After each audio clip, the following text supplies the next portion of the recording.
Como é que você está? Cagado. Tem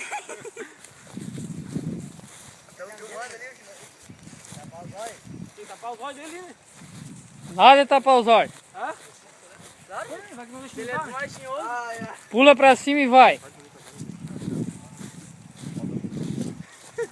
Tira a calça, Lucas. Ô, calma, mano. Tirar os cacos. Ô, tem que ficar lá, cara. Ele vai vir pra lá, ó. Ele tem que sair pra cá, ó. Quer? Pouco demora. Era cavaco. Ninguém pouquinho. Vai montar hoje. Eu acho que meu irmão não vai. Muito e muito já. O cara tá meio do...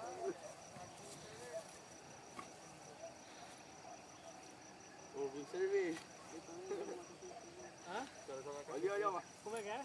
A caixa de cerveja tá 5 minutos. Faz tempo, né? Um minuto só que ele para trouxando. Pula pra cima e larga. Vai.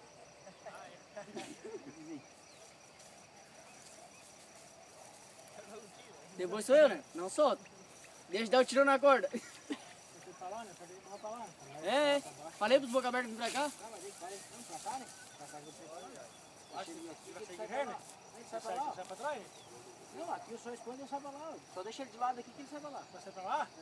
Tá, peraí. Meu puto tá certo. Não, aqui não já sai por aqui. Lá tá os outros que eu tô, manda.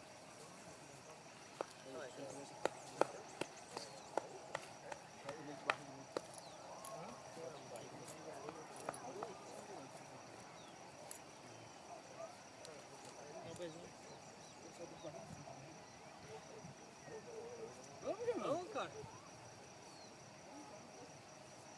Já vai cair a hora. Calma, cara.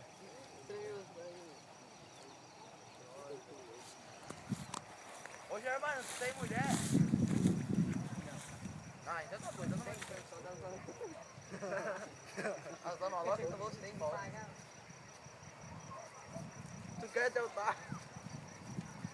Dá uma mangueira pra ele. Ô, vem pra cá, cara. Ele sai pra lá, ó. Boa sorte pra ti, dá. Ô, Germano, pode ter que eu falo pra tua mãe que tu gosta, né? Foi! Vem cá!